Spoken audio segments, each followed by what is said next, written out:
Students, एडोबिला point channel में आपका स्वागत है। विंटर वैकेशन के बाद हम लोग पुनः वर्कशीट के साथ मिल रहे हैं और आज की आपकी वर्कशीट है वर्कशीट नंबर 92। ये वर्कशीट क्लास 6 to 8 के लिए हिंदी जेनरिक वर्कशीट है। मतलब कि आप इसको साइंस, आर्ट्स किसी भी सब्जेक्ट में लिख सकते हो और अपने कॉपी में आप इसको लिख लेंगे और अपने सर को दिखाएंगे। ये वर्कशीट 16/1/2021 के लिए है और इस साल में ये पहली वर्कशीट है, जनवरी की पहली वर्कशीट है। तो चलिए हम लोग शुरू करते हैं क्लास 6 to 8 की ये वर्कशीट। और इस वर्कशीट में हमें प्रदूषण के बारे में जानना है, जिसको कि हम लोग विभिन्न चित्रों के माध्यम से और इस वर्कशीट के माध्यम से बहुत ही अच्छी तरह से समझेंगे। तो चलिए शुरू करते हैं। यहाँ सबसे पहले एक प्रश्न दिया गया है और प्रश्न ये है कि नीचे दिए गए चित्रों में दर्शाए गए कार्यों को ध्यानपूर्वक देखकर हाँ या नहीं लिखकर बताइए कि हमें ऐसा करना चाहिए या नहीं। तो यहाँ कुछ चित्र दिए गए हैं, उन चित्रों को आप सबसे पहले ध्यान से देख लीजिए। इस चित्र में कुछ लोग प्लास्टिक के थैले में सब्जियां ले रहे हैं। यहाँ प्लास्टिक के थैले में कचरा रखा हुआ है और नदी के किनारे लोग कचरे को देखिए, इसमें कुछ फूल भी है और कुछ पूजा सामग्री भी दिख रही है जो कि लोग नदी के किनारे फेंक रहे हैं, नदी में फेंक रहे हैं। और यहाँ कुछ लोग नदी के किनारे कचरे को साफ कर रहे हैं, इकट्ठा कर रहे हैं। और फिर यहाँ ये देखिए, ये भी कुछ चीज़ें नदी में डाल रहे हैं। और यहाँ कुछ लोग हैं जो कि थैले में सामान लेकर चल रहे हैं। तो इन सभी चित्रों पर हम लोग एक एक कर ध्यान देते हैं कि सबसे पहले यहाँ हाँ या नहीं में जवाब देना है। तो बाज़ार में ये प्लास्टिक के थैले में सामान का लेन देन हो रहा है, यह उचित है या नहीं, हमें ऐसा करना चाहिए या नहीं। तो हमने देखा है कि प्लास्टिक का उपयोग हमें कम से कम करना चाहिए और सिंगल यूज प्लास्टिक का तो बिल्कुल भी उपयोग नहीं करना चाहिए, जो कि एक बार उपयोग करने के बाद उसको हमें फेंकना पड़ता है। उस तरह के प्लास्टिक का उपयोग करने से हमें बचना चाहिए। तो ये प्लास्टिक का जो थैला है यह सिंगल यूज प्लास्टिक के श्रेणी में आता है। एक बार जब हम इसका उपयोग करते हैं तो इसको कहीं ना कहीं फेंकते हैं, जो कि प्रदूषण का सबसे बड़ा कारण बनता है। तो हमें ऐसे चीज़ों से बचना चाहिए, इसलिए हम यहाँ नहीं लिखेंगे। मतलब कि हमें ऐसा काम नहीं करना चाहिए, बाजार से प्लास्टिक के थैले में सामान का लेन देन नहीं करना चाहिए। और प्लास्टिक के थैले में इन सामानों को भी नहीं रखना चाहिए, प्लास्टिक का बहुत ज़्यादा संग्रह नहीं करना चाहिए, इसलिए हम इसका उत्तर भी नहीं में देंगे। ये जो दूसरा पॉइंट है इसका उत्तर भी नहीं होगा। और तीसरा है, यहाँ कुछ लोग डायरेक्ट नदी में सामान फेंक रहे हैं और प्लास्टिक के बहुत सारी चीज़ें भी फेंक रहे हैं, कचरा डाल रहे हैं। तो नदी में डायरेक्ट रूप से हमें कचरा नहीं डालना चाहिए, इसलिए इसका उत्तर भी नहीं होगा। यह काम हमें बिल्कुल नहीं करना चाहिए। और आप यहाँ देख रहे हैं कि कुछ लोग हैं जो कि नदी के किनारे जो कचरे पड़े हुए हैं उन कचरों को उठा रहे हैं, झाड़ू लगा रहे हैं, साफ कर रहे हैं, सफाई अभियान चला रहे हैं। तो इस तरह के काम हमें करने चाहिए।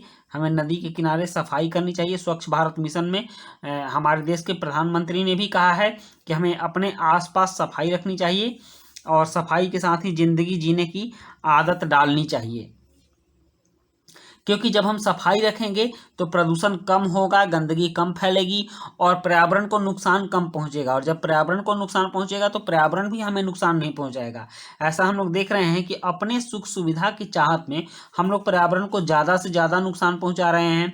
जैसे नदी में कचरा डालना, पेड़ पौधों को काटना और ज़्यादा कार्बन का उत्सर्जन, फैक्ट्रियाँ ज़्यादा लग रही हैं जिससे कार्बन का उत्सर्जन ज़्यादा हो रहा है, उससे हमारा वायु प्रदूषण भी दूषित हो रहा है। ज़्यादा से ज़्यादा हम लोग गाड़ियों का प्रयोग करते हैं। तो इस तरह से हमें इन सभी चीज़ों से बचना चाहिए। लोकल यातायात के लिए हमें जो सार्वजनिक वाहन हैं, बस हुए, मेट्रो हुए, उन सब का प्रयोग करना चाहिए। और इंडिविजुअल जो पर्सनल गाड़ियां हैं उनका प्रयोग हमें कम करना चाहिए। यहाँ भी आप देख रहे हैं कि यहाँ प्लास्टिक के थैले में एक व्यक्ति है जो कि अपने घर का कूड़ा कचरा यहाँ डाल रहा है। तो इस तरह का काम हमें नहीं करना चाहिए, इन सभी कामों से बचना चाहिए। और फिर यहाँ देखिए कि यहाँ कुछ लोग हैं जो कि कपड़े के थैले में घर से अपना सामान लेकर निकले हैं। या देखिए, इस थैले में सब्जियां रखी हुई हैं। तो हमें घर से कपड़े का थैला लेकर ही बाज़ार जाना चाहिए, ताकि हम सिंगल यूज प्लास्टिक, इस तरह के प्लास्टिक का उपयोग नहीं कर सकें और पर्यावरण प्रदूषित होने से बच जाए। तो इस तरह का काम हमें करना चाहिए। तो ये हो गया पहले प्रश्न का उत्तर। अब दूसरा प्रश्न देखते हैं। दूसरा प्रश्न है कि नीचे दिए गए संकेतों के आधार पर उनके सामने सही उत्तर लिखिए। तो यहाँ कुछ संकेत दिए गए हैं, जैसे दिल्ली में जल का प्रमुख प्राकृतिक स्रोत क्या है। तो प्राकृतिक स्रोत क्या है दिल्ली में जल का? तो दिल्ली में जल का प्रमुख प्राकृतिक स्रोत है यमुना नदी। तो आप नदी लिख सकते हैं या फिर यमुना नदी भी लिख सकते हैं, यमुना नदी लिख सकते हैं। यमुना नदी दिल्ली में जल का प्रमुख प्राकृतिक स्रोत है। दूसरा है, इसमें हमारी लापरवाहियों के कारण प्रतिदिन बढ़ता जा रहा है। क्या बढ़ता जा रहा है? तो जल प्रदूषण बढ़ता जा रहा है। यमुना नदी में हमारी लापरवाहियों के कारण प्रतिदिन प्रदूषण बढ़ता जा रहा है। तो आप प्रदूषण लिख देंगे।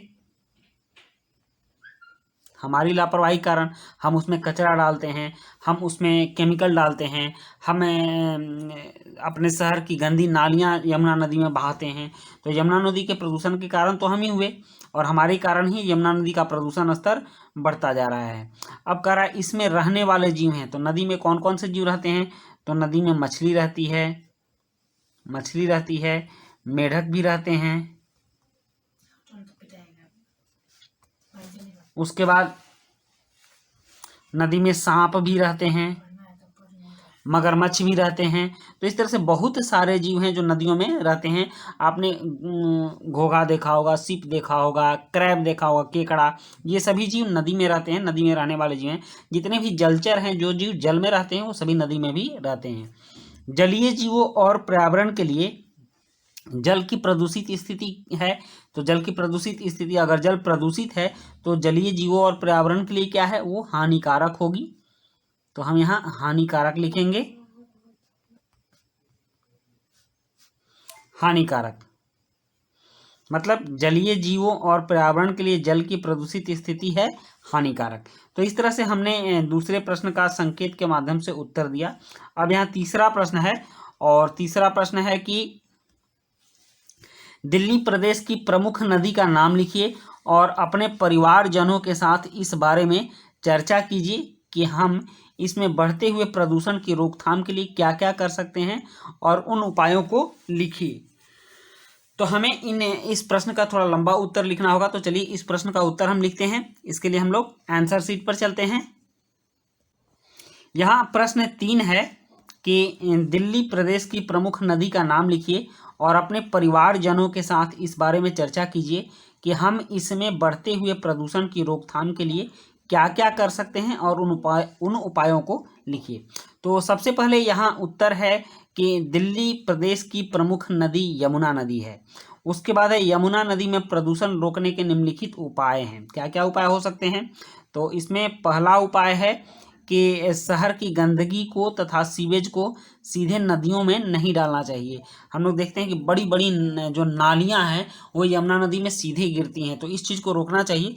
पहले उन नाली के गंदे पानी का ट्रीटमेंट करना चाहिए और उनको साफ़ करना चाहिए, साफ़ करके ही नदी में डालना चाहिए। उसके बाद औद्योगिक कचरे को नदियों में नहीं डालना चाहिए। बहुत सारे औद्योगिक कचरे होते हैं जो कि लोग नदियों में डाल देते हैं, जिससे कि नदी का पानी प्रदूषित होता है। तो इस काम से हमें बचना चाहिए, काम नहीं करना चाहिए।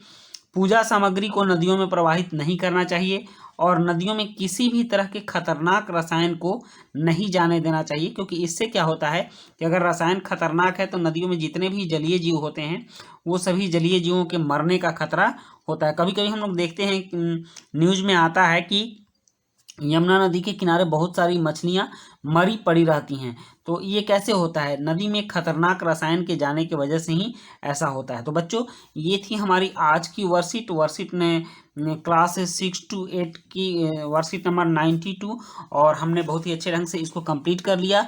और अगर आपको ये वर्कशीट अच्छी लगी हो तो लाइक, सब्सक्राइब, कमेंट जरूर कीजिएगा। मिलते हैं नेक्स्ट वर्कशीट में। Thank you.